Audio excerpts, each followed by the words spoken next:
Hola a todos, soy David y soy Dream Mentor.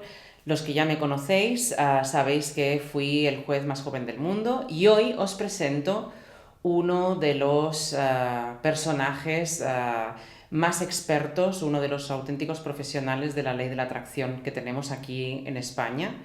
Es el orador motivacional conocido en todo el mundo, que había sido nadador y ganador de varias ediciones de la selección oficial española, que no es otro que Laín García Calvo aquí. Muchas gracias por venir, Laín. Muchas gracias, David. Gracias a ti. Y espero que nos hable de cosas muy interesantes y de cosas que puedan ayudarnos a todos.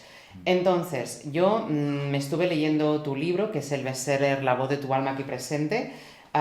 Es uno de los libros que más habla de los principios universales, lo que tú aplicaste para ganar y para incluso, creo que ganaste un concurso, que ganaste como 30.000 euros Sí, en el concurso de Ana Rosa Quintana.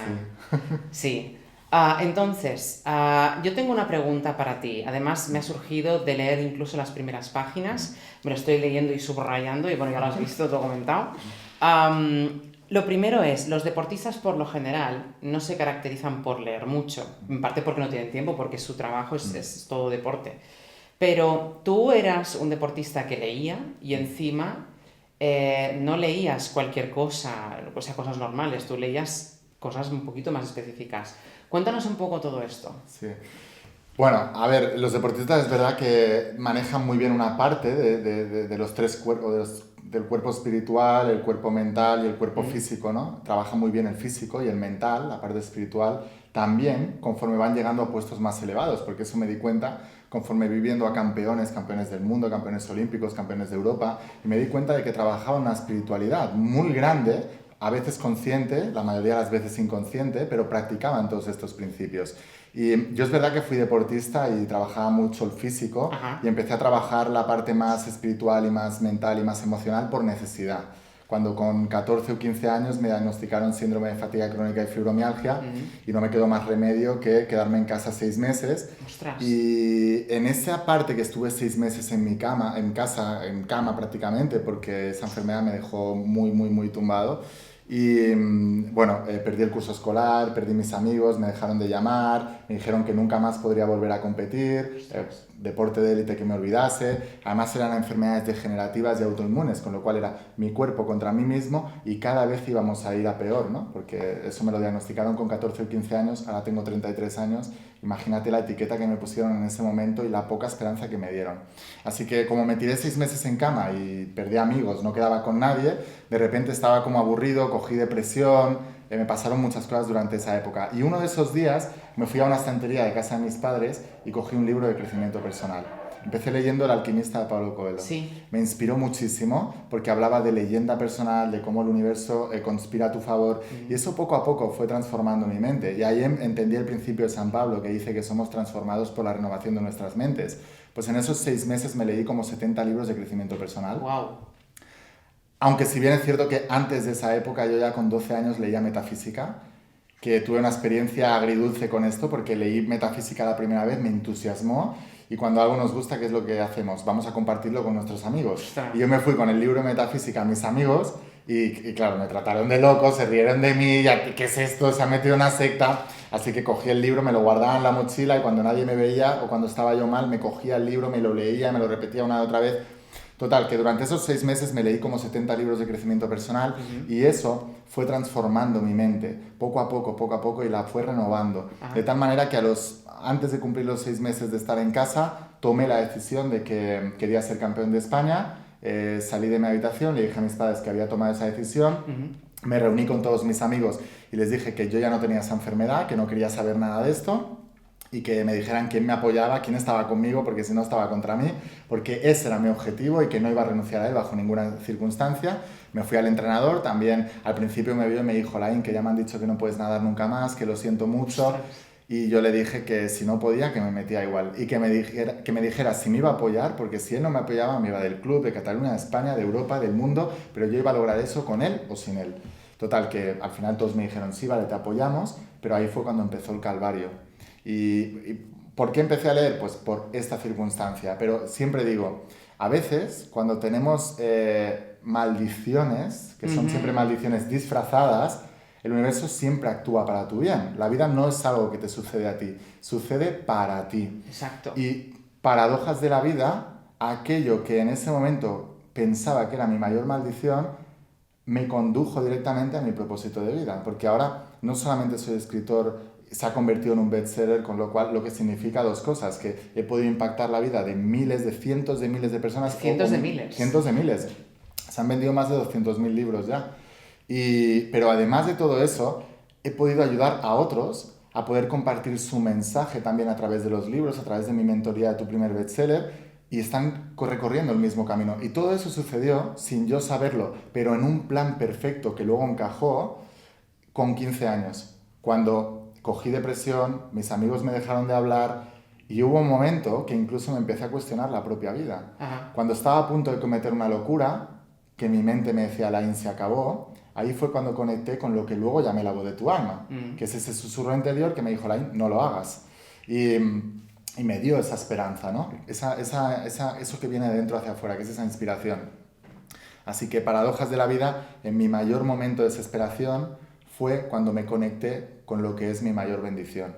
Y esto es un mensaje que las personas deberían entender, que aun cuando parece que todo se está desmoronando, no te puedes dejar engañar por lo visible, por el reflejo, sino que en la imagen, en el otro lado, se está gestando todo eso y que a veces hay cosas que son necesarias que pasen para que tú puedas cumplir con ese destino, pero eso lo ves con el tiempo. Claro, entonces es como que igualmente pasa para tu bien, ¿no? Como Siempre. tú decías, No la es vida para ti, pasa para ti. Sí, sí. Sí, sí, sí. Ostras, tremendo. Además, es muy interesante porque ahora mismo lo que has dicho es esta voz de tu alma que salía. La gente, cuando usamos estas palabras así, la voz de tu alma y demás, se esperan, no sé, ¿hablará conmigo con voz? ¿Cómo fue para ti? En mi caso suele ser un impulso que tengo ganas de hacer algo. En mi caso suele ser así.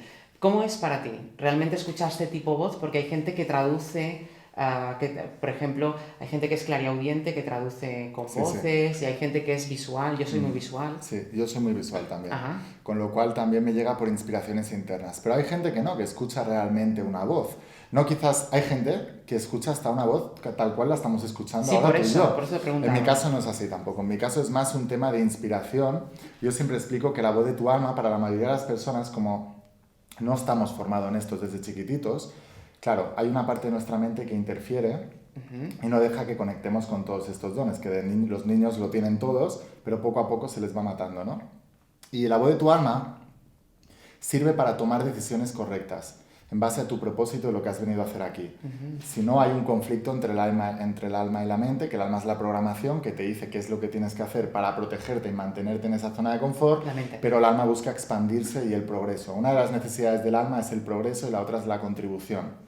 De tal manera que cuando progresas y contribuyes a mejorar la vida de los demás, ahí es cuando estamos hablando de un propósito, ¿no? Cuando progresas en tu sueño. Pero la voz de tu alma es muy sencilla de identificarla, es la primera sensación. Yo siempre pongo un ejemplo. Muchas veces te llega una persona y la primera impresión que te viene, a veces es mala, pero inmediatamente ya entra a la mente y te convences de que sí. La mayoría de nosotros nos hemos convencido, pero con el tiempo esa persona te la lía, cuando tu alma ya te estaba avisando. Lo mismo ocurre con una sensación a la hora de tomar decisiones de cambiar de trabajo o de elegir un trabajo, de escribir un libro o de no escribirlo o ponerle el título o de esta persona sí, esta no. Todas esas decisiones la voz de tu alma conoce, sabe, pero la mente interfiere. El primer impulso es el que funciona. Luego también hay maneras de hacerlo. La única manera de saber si es una decisión del alma o no es decidiendo. Cuando tú decides, aparece ese sentimiento. Estoy de acuerdo. Ese sentimiento. Pero hasta que no decides, no. Hasta que no decides, estás con el alma y mente ahí, y tienes un conflicto, no duermes. Por eso, la mejor manera de romper con toda esa preocupación es ocupándote. Decide. Y en el momento en que decides, aparece esa voz. Ajá. Si la voz, que no quiere decir que no tengas un miedo horrible a cómo lo vas a hacer porque no lo sabes. Sin duda. Probablemente haya miedo también, pero tienes una sensación de confort interna, de paz, a pesar de que te da miedo porque no sabes cómo lo vas a hacer. Eso es que la voz de tu alma te dice sí. Si una vez has decidido el primer impulso es no, y aún así estás intranquilo y tal, entonces es que has decidido con la mente, no con el alma, y probablemente es todo lo contrario. Exacto, aún no has resuelto tu conflicto interior. Eso es, eso es. Por Y eso. también muchas veces nos centramos en que queremos algo, pero ese sueño no es del alma, es de la mente, basado en Ajá. un estereotipo creado por la sociedad. Ajá. La sociedad, el subconsciente es colectivo, lo hablábamos antes. Es colectivo y busca, se mantiene con energía. Todo en la vida es energía y se mantiene con la energía. Así es. Si dejas de prestarle energía a algo, poco a poco se va muriendo y desaparece. Y desaparece. Porque también creamos con la atención que concentra la energía en un punto y eso se vuelve una creación. Vale, pues lo mismo ocurre con todo en la vida. ¿Y por qué te estaba contando esto? Por el tema de que cuando tú decides con la voz de tu alma y primero decides, Perdona, por decisión, te ocupas. eso es. Porque contaba que el subconsciente es colectivo. Exacto. Y lo que hace es formar moldes que son como sistemas de creencias, que se pueden identificar pues como grupos políticos, grupos religiosos, de todo, ¿no? O incluso una película en el cine puede ser un molde colectivo. Así ¿Y qué es lo es. que hace? Claro, y ese molde, ¿qué es lo que hace? Captar adeptos que le dan la energía. Cuando la energía se extingue, el molde se extingue también y para. Entonces, el molde que trata de sobrevivir, y eso está en el subconsciente colectivo. Entonces, ¿qué es lo que hace? Tratar de buscar adeptos continuamente. El estereotipo creado por la sociedad es que es un molde. Es un molde en el que hay muchos adeptos que dicen, para que me vaya bien, tengo que hacer lo que le va la estrella. Entonces, ese molde crea una estrella y la ensalza y la hace brillar. Y convence a todos los adeptos que siguen esa tendencia, si haces lo mismo que la estrella, te irá bien. Cuando investigas a la estrella, te das cuenta de que la estrella se ha saltado todas las normas del subconsciente colectivo. Así es. Ha sido ella misma, ha hecho lo que le ha dado la gana. Así es. Porque no actúa desde el subconsciente, sino desde el supraconsciente, Exacto. que es la mente universal o la mente de Dios. Entonces, ¿cuál es la paradoja de este mundo cuántico? Que el subconsciente colectivo te dice, si haces lo mismo que hace la estrella, te irá bien. Pero la paradoja es que cuanto más te acercas a la estrella, peor te va. Peor te va. Y entonces, ¿qué pasa? Que cuando tú decides, muchas veces decides basado en ese molde colectivo y no tanto en un deseo de tu alma. Y ahí es cuando tenemos que diferenciar. A veces decidimos que ese molde es lo mejor para nosotros, pero nos estamos equivocando. Claro. Y aún a veces cuando no sucede eso que queremos es porque nuestro alma tiene un plan mejor. Y esto es lo que me ocurrió cuando me puse enfermo con 14 o 15 años, que yo creía que la natación era mi propósito de vida y no lo era. Era un medio para luego poder hacer bien mi propósito de vida. Exacto. Porque ahora puedo decir que tengo una carrera de 22 años de deporte de alto rendimiento, que superé todas esas circunstancias y además eso me dio una disciplina para poder llevar mi propósito de vida a muchísima más gente, de tal manera que todas esas dificultades en realidad era el universo, Dios, la energía, como le quieras llamar, entrenándome para mi propósito de vida que iba a venir después. Así es, parece mentira como...